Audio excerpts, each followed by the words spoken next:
विधानसभा चुनाव से पहले वोटर लिस्ट में संशोधन को लेकर के सियासी तूफान आ गया है। इंडिया ब्लॉक ने इसका कड़ा विरोध किया है। एक रिपोर्ट देखिए। भारत निर्वाचन आयोग ने हाल ही में बिहार में विशेष गहन पुनरीक्षण अभियान चलाने के निर्देश जारी किए हैं। इस कदम का मकसद ऐसे लोगों का नाम मतदाता सूची से हटाना है जो पात्र नहीं है। साथ ही ये भी सुनिश्चित करना है कि सभी पात्र नागरिकों को मतदाता सूची में शामिल किया जाए ताकि वे इस साल के आखिर में होने वाले बिहार विधानसभा चुनाव में अपने मताधिकार का इस्तेमाल कर सकें। चुनाव आयोग के इस कदम से देश में राजनीतिक तूफान खड़ा हो गया है। इंडिया ब्लॉक ने इसका कड़ा विरोध किया है।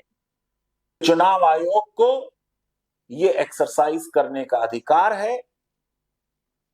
इसका पर्पस बिल्कुल सही है कि हर उस व्यक्ति का जिसको वोट देने का अधिकार है उसका नाम इलेक्टोरल रोल में आए और हर वो व्यक्ति जिसको वोट देने का अधिकार नहीं है उसका नाम इलेक्टोरल रोल से बाहर जाए।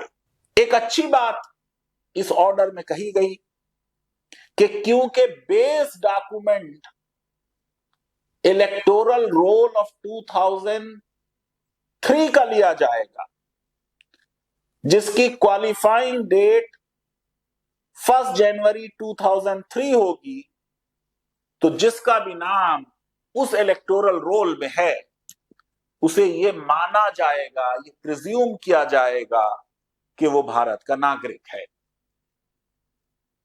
इस प्रक्रिया में अधिकारी हर घर का दौरा करेंगे और पात्र मतदाताओं की पहचान और पते के प्रमाण की पुष्टि करेंगे ताकि बेहतर तरीके से एक पूरी तरह से नई मतदाता सूची तैयार की जा सके।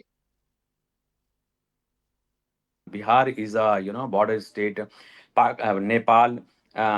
Nepal is like border of Bihar. So many people are coming here to earn their livelihood, and they are not going back.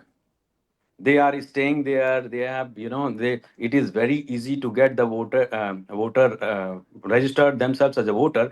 So checking each and every voter must be done, and it is in the good faith.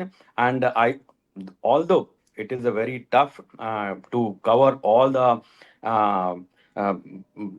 at the door-to-door level to cover all the voters in such a short period of time, but it is a very good exercise and it must be done.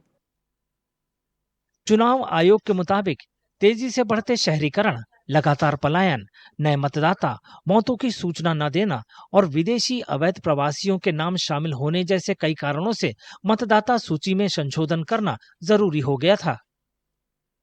Congress ने कहा है कि इस कदम से राज्य machinery का इस्तेमाल करके मतदाताओं को जानबूझकर बाहर करने का जोखिम है।